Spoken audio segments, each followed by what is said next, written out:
ఇట్లాగా అంటే చాలామంది సక్సెస్ కూడా ఇలాగ బిగించుకుని ఇట్లాగా ఉంటారు, నాకు అంత ఊపి లేదు.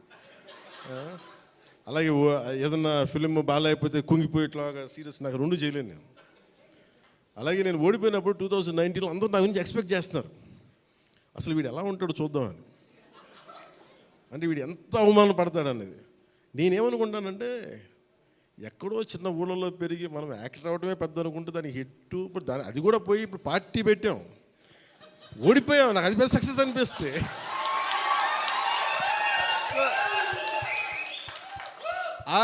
I truly enjoy my journey. It's not about success.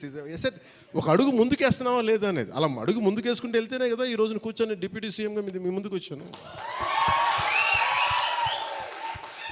అందుకనే ఏంటంటే ఇది నాకు చాలా అందరూ చాలా సీరియస్గా తీసుకుంటారు సక్సెస్ని. నాకు అట్లా అనిపించదు. అరే జీవితాన్ని సీరియస్గా తీసుకుందాం, బంధాలను సీరియస్గా తీసుకుందాం, మానవత్వాన్ని సీరియస్గా తీసుకుందాం. అందుకని మనస్ఫూర్తిగా నాకు ఈ అవకాశాన్ని ఇచ్చిన మీ అందరికీ పేరు పేరున ధన్యవాదాలు తెలుపుకుంటూ